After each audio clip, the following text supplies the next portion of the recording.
أشهد أن لا إله إلا الله وحده لا شريك له وأشهد أن محمدا عبده ورسوله أما بعد فإن أصدق الحديث كلام الله وخير الهدي هدي نبينا محمد صلى الله عليه وآله وسلم وشر الأمور محدثاتها وكل محدثة بدعة وكل بدعة ضلالة وكل ضلالة في النار. بإذن الله تعالى نتوقف اليوم مع فضائل 3 أيام الأخيرة من 10 الأيام من ذي الحجة. عباد الله، إن هذه الأيام كما سبق أن بينا ذلك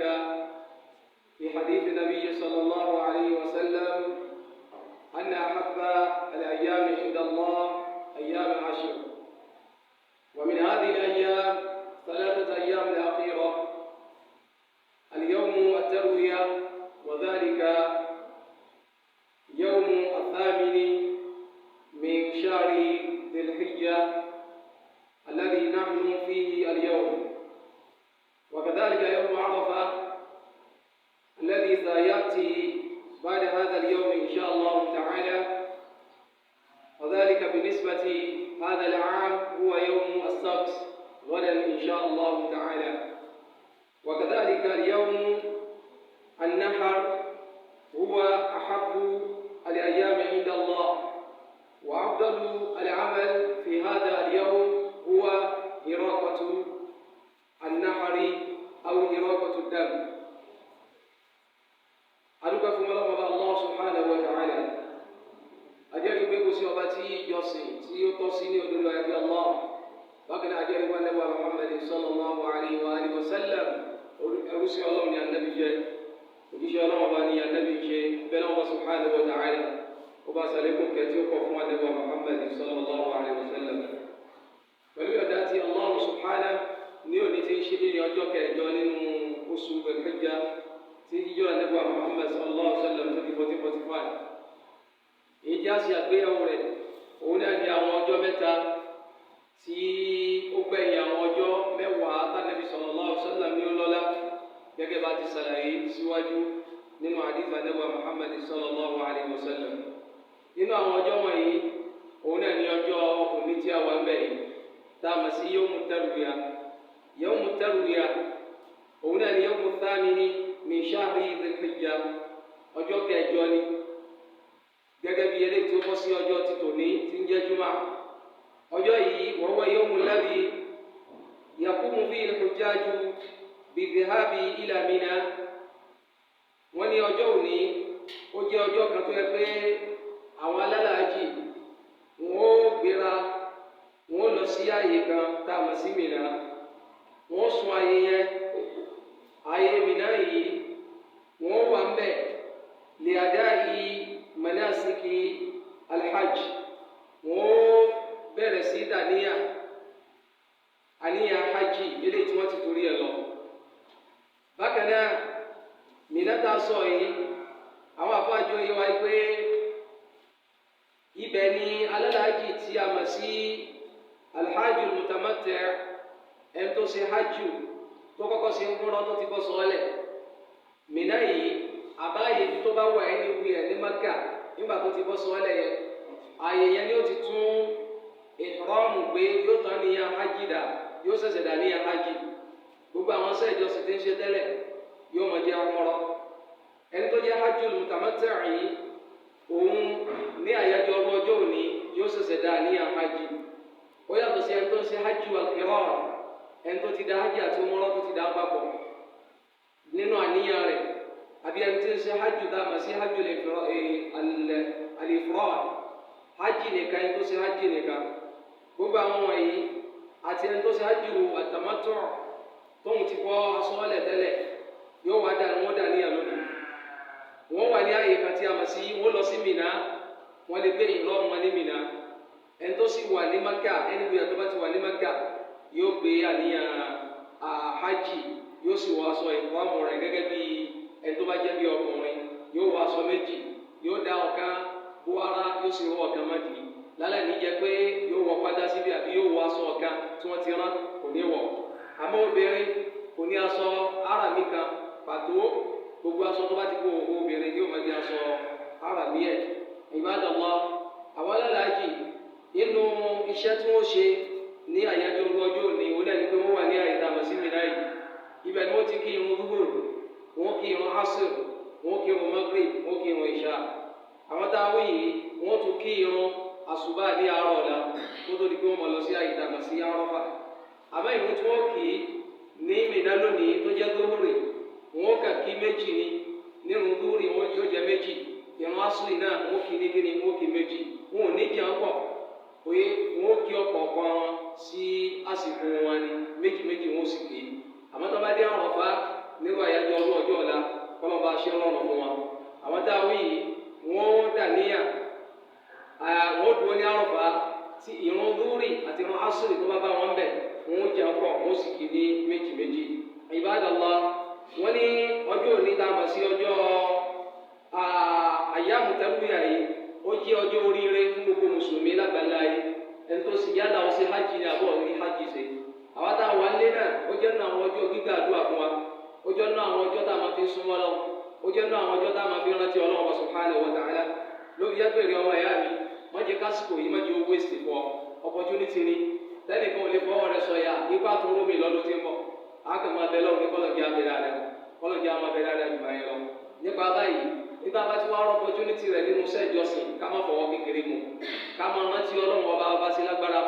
máa ṣe gbólóhùn Allahu akbar Allahu akbar Allahu akbar la ilaha illallah wallahu akbar Allahu akbar walillahi alhamd bí subhanallah ló bá bọ́ sí ọlẹ́nu bí la ilaha illallah ni bí alhamdulillah ni bí Allahu akbar ni gbogbo rántí Ọlọ́run ọba eléyìí tí ó bá ti lẹ́sẹ̀ lẹ́bi ọ̀gbìyànjú láti máa fi súnmọ́ Ọlọ́run nínú àwọn rántí Ọlọ́run tó dáa ká máa ṣe òun náà ní tìláwà Qur'an ká máa ka Qur'an Karim ọ̀rọ̀ Ọlọ́run ọba Allah bákan náà nínú àwọn ìjọsìn òun náà ní pé ká máa mọ ìtumọ̀ ọ̀rọ̀ Ọlọ́run kan wọ àyà kan náà Qur'an Karim gbé àyà yìí o àbí súrà yìí o mo fẹ́ mọ ìtumọ̀ rẹ̀ nínú àwọn àsìkò dáwà yìí wọ́n ní ládàá tó gbà wájú Ọlọ́run ọba ládàá tó tóbi ni nípa báyìí bákan náà àwọn àsìkò tádùá tó máa ń gbà nínú àwọn àsìkò tí a wà yìí ni so ká má fi ọjọ́ yìí ká má fi ṣeré bó ṣe ń wúlò fún àwọn alálàájì ni ó máa fún wúlò fún àwọn tí a ṣe hajj ọjọ́ kẹjọ yìí tá a mọ̀ sí yawmu tarwiya yìí wọ́n ń pè yawmu tarwiya gẹ́gẹ́ bí Ibn Qudamah ṣe ṣàlàyé fún wa ike wọn àwọn alálàájì nígbà yẹn ọjọ́ òní tó jẹ́ ọjọ́ kẹjọ yìí ó jẹ́ ọjọ́ kan tí wọ́n máa ń fi ń wá omi eléyìí tí ó tó wọn láti fi ṣe ìrìnàjò hajj wọn èyí tí wọ́n lò ní Àrafá ni gẹ́gẹ́ bí àyájọ́ ọjọ́ ọ̀la àti èyí tí wọ́n lò lọ́jọ́ ọdún àti àwọn omi tí wọ́n lò tí wọ́n fi parí ṣe hajj wọn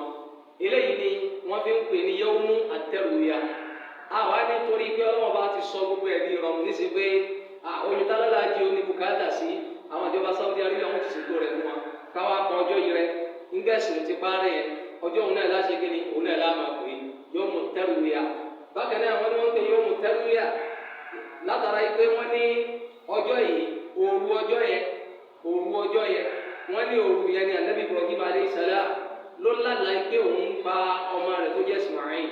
wọ́n nígbà wá jí láàárọ̀ ọjọ́ kejì ó wá wà nù lákàyè rẹ̀ pé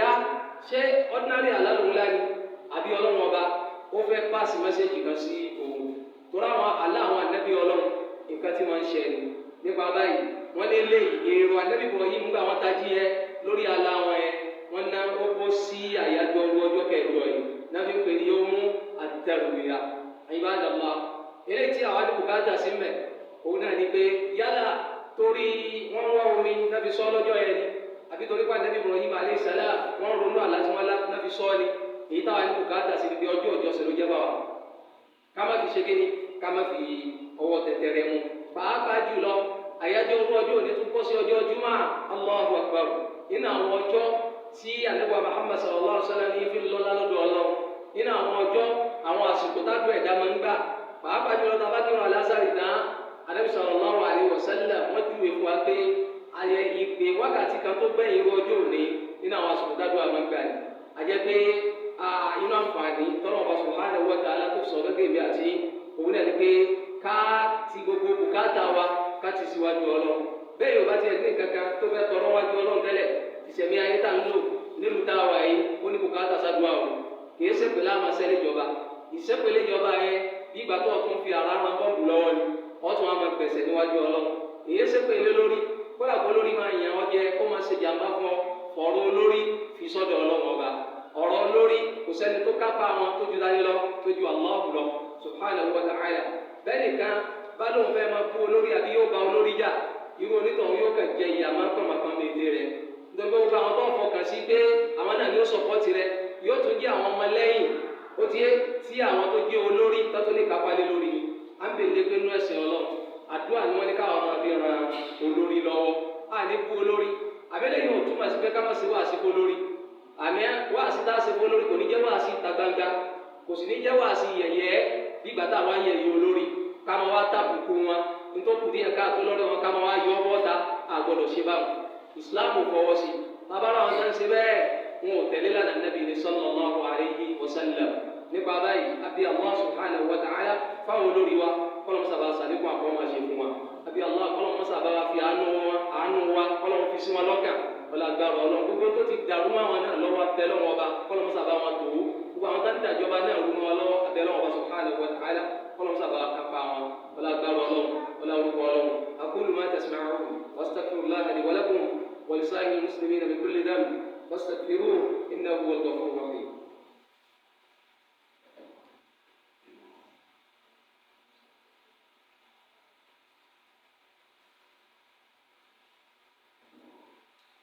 الحمد لله وأشهد أن لا إله إلا الله وحده لا شريك له وأشهد أن محمدا عبده ورسوله nínú àwọn ọjọ́ tí ó ṣe pàtàkì tó ṣẹ́kù nínú ọjọ́ mẹ́wàá nínú oṣù Dhul-Hijjah àkọ́kọ́ bẹ̀rẹ̀ oṣù Dhul-Hijjah yìí òun náà ní ọjọ́ tá a mọ̀ sí Yawmu Arafah Yawmu Arafah nínú àwọn ọjọ́ tó lọ́lá níwájú ọlọ́wọ́ wa ni kódà wọ́n ní ọjọ́ yìí gẹ́gẹ́ bá Nabi sallallahu alaihi wasallam pé inna Allaha yubahi بأهل عرفات على السماء ọlọ́wọ́n bá yóò máa fi àwọn tó wà ní àrọ̀fá tó wá sí hajj fún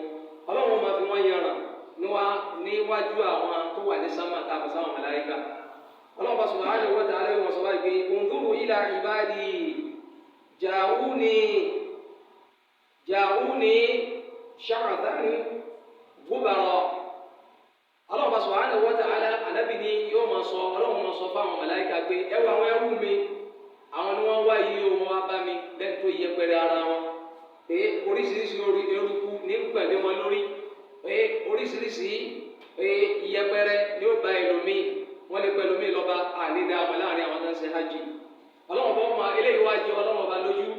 èyí ó kun ọlọ́run bá Allah lójú kò sí nítorí ọlọ́run lójú àmọ́ ọlọ́run ó máa yí ìfaradà àti ìrẹ́rẹ́ nílẹ̀ tí àwọn alálàájì náà ṣe yẹn wọ́n ní àwọn màláíkà ọlọ́run bá Allah yóò máa wá fi wọ́n ṣe kíni yóò máa fà wọ́n tán wà ní àrọ̀fá yóò máa fi wọ́n àyàngbà.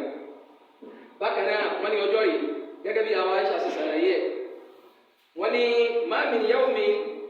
akthara min an yu'tika Allahu fihi 'abdan minan nari min yawmi Arafata wọ́n ní kò sí ọjọ́ kan nínú àwọn ọjọ́ tọ́lọ̀ máa ń yọ okùn lọ́rùn ẹrú wípé lágbájá báyìí ọba lágbájá ọjọ́ máa ná má lèmi ọjọ́ tọ́lọ̀ ọba Allah máa ń yọ okùn lọ́rùn àwọn èèyàn okùn náà kúrò lọ́rùn àwọn èèyàn èyí kò fẹ́ẹ̀ sí ọjọ́ tí ọlọ́run ọba subhanahu wa ta'ala máa ń sábà ń yọ okùn náà kúrò lọ́rùn àwọn èèyàn lọ́pọ̀lọpọ̀ tó tó ọjọ́ Àrafà àwọn ọjọ́ mi ní ọlọ́run ọba Allah máa ń yọ okùn náà kúrò lọ́rùn àwọn èèyàn àmọ́ tíjọ́ Àrafà yìí wọ́n ní ó lágbára ló fi jẹ́ pé kì í sọjọ́ tẹ́mi àti ìta máa fi ṣeré pàápàá jùlọ àwọn ẹ̀yà tó lọ sí hajj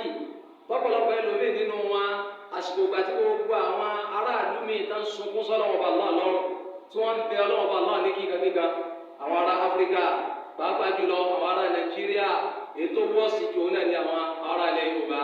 ibi táwọn ti kan kiri àwọn máa wá káàkiri ibi tí wọ́n ti ra sábàkà kiri wọn láwọn máa wá káàkiri o àwọn máa wá dá wákà bí táwọn èèyàn ti ń sunkún síwájú ọlọ́ ipa àwọn gbàgbé ànábì délé àwọn òkè adéwòládé ànábì dé sànábì jọba ni nípa abáyé jama mùsùlùmí ijó lẹlòmíì ò máa jẹun rú àwọn àyájọ́ ọjọ́ yìí orin ọ̀tẹ̀ náà lẹlòmíì ò máa kọ nígbà tó torí Ọlọ́run odidi 8 million àbí 9 million àbí yẹn tó fi lọ hajj jama mùsùlùmí lóòótọ́ kò sí owó kan téèyàn ń ná tó ju Ọlọ́run lójú àmọ́ tòun ti bẹ́ẹ̀ náà kódà kéèyàn ná 1000 naira tó wá dá kéèyàn máa wá fi ṣòfò oye nípa abáyé jama àbí Ọlọ́run Allah fáwọn ọmọ ẹ̀yà tó wà ní hajj o àbí Allah àṣepé iṣẹ́ fọlọ́ subhanahu wa ta'ala sábà fún wọn ṣe kò ń gẹ̀rẹ́ wọn àbí aláwọ̀ gbogbo tí ó bá ṣe wọn jẹ́ ọlọ́mọdé wọn máa dánwò bẹ́ẹ̀ èyí tó ti dà ní abẹ́ náà lọ náà tó yẹ ká burú náà lòún lọ ṣe tẹ́lẹ̀ àbí ọlọ́mọ sábà yí wọn padà wọn wá ṣe hajj wọn ní hajj tó yẹ pé wọn ó darí dé ẹsẹ̀ wà kó lọ́rùn wọn bí ìgbà tó yẹ pé ìyá wọn àti bàbá wọn ó ṣẹ̀ṣẹ̀ bí wọn ni gẹ́gẹ́ bá Ànábì ṣe sọ sallallahu alayhi wa sallam wípé alhajjul mabrur wọn ní hajj tọ́lọ́mù gbà lọ́wọ́ ẹni tó lọ sí hajj òun náà ní hajj kan tó yẹ pé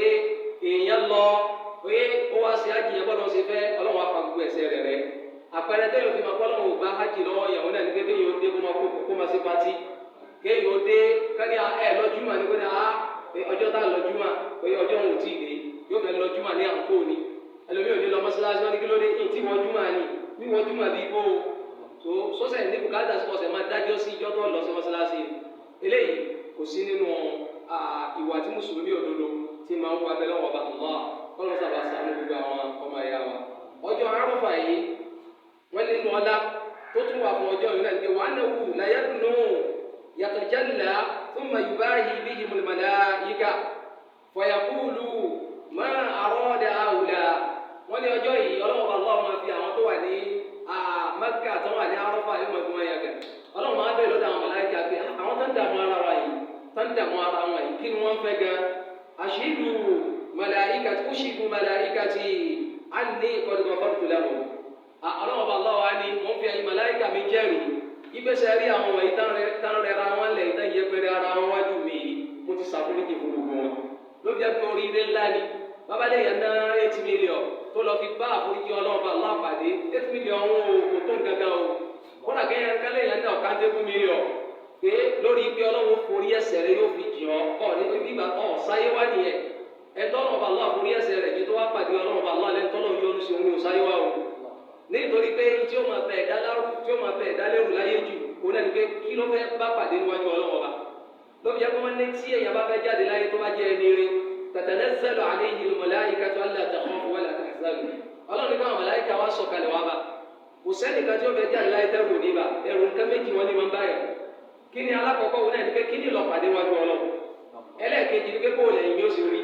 tí n bá lọ tán kò sí ẹ̀dá kan tí ò ní máa bẹ̀rù méjèèjì ìtì mú ẹrù púpọ̀ ọ̀pọ̀lọpọ̀ náà ni ẹ tá a máa sọ fún wa nísìnyí pé ó yá lágbájá ọmọ lágbájá o ọlọ́run ti fi àlìjánnà kalẹ̀ dí ọ́ o oyè bó o lọ sí sọ́ọ̀mù àgbáyé lọ ni àbí kọ́ wá sọ́dọ̀ ọlọ́run ẹni tó bá máa núrò yóò lọ wá sọ́dọ̀ ọlọ́run ọ̀kan náà àwọn ẹni rẹ̀ ó ní tọ́lọ́mọ̀ bá fi hàn òun wípé òun ti yọ́nú sóhun láàrin kádìjú kálájú òun sọ pé kọ́lọ́run ó ní kóun máa bọ̀ wá nítorí pé tóun bá tó ń lo ayé òun tó lè ṣe ọlọ́run kóun bá bínú ọlọ́run pàdé èyí tó ga jù láyé bọ́lọ́sì ẹ̀ máa ń rí oríire tó ga jù ó lẹ́nu pé kéèyàn jáde láyé lẹ́nu tọ́lọ́run bá aláwọ̀ méjì kọ́lọ́mọ̀ subhanahu wa ta'ala mọ́sá fi orí dáadáa yìí kọ́lọ́mọ̀ fi kẹ́ ẹ̀dẹ̀ kọ̀ọ̀kan wa lẹ́bi náà àwọn olùgbàgbọ́ òdodo tó bá fẹ́ jáde láyé wàá ṣe kó bil janna ọlọ́run bá aláwọ̀ ní kí àwọn màláíkà máa fún wọn nínú òdòdó pé alla takhafu má bẹ̀rù tó bá pàdé lọ́dọ̀ ọlọ́run wala tahzanu ẹ̀yìn rẹ náà ààbọ̀ mójútó kò ní dàrú tó bá lọ́ta wàá ṣe kó bil janna àwa fún wọn nínú òdòdó kọ́ wà janna kọ́lọ́mọ̀ bá subhanahu wa ta'ala mọ́sá fi orí kó fi kẹ́ ẹ̀dẹ̀ kọ̀ọ̀kan wa ibadallah inú ọlá tó tún wà fún ọjọ́ Àrafà oye òun náà ní àwẹ̀ tó wà mẹ́ yàmá mùsùlùmí ẹni tí ó bá mọ̀ tẹ́lẹ̀ oye kó máa gbé àwẹ̀ ń bẹ ní àyájọ́ ọjọ́ ọ̀la àwẹ̀ tí ń bẹ lọ́la yìí àwẹ̀ oríire ni o àwẹ̀ àforíjì ni o àwẹ̀ àánú ni o mùsùlùmí ó ti yé tó bá máa ń tí sí ògbọ́dọ̀ fi àwẹ̀ yẹn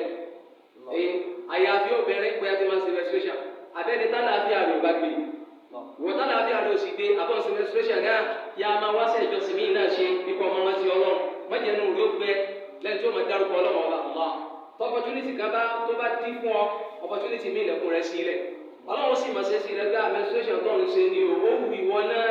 ó yẹ kí wọn ló gba àwẹ̀ yẹn kódà máa ṣe pẹ́pẹ́ fún síwájú ọlọ́run dáhà tí kì í bá sì ṣe pé tó ṣẹlẹ̀ ni o èmi náà fẹ́ gba àwẹ̀ yìí o kọ́ jẹ́ kọ́lọ́run máa rí nínú àníyàn rẹ̀ ọlọ́run sì fún ọ nílá rẹ̀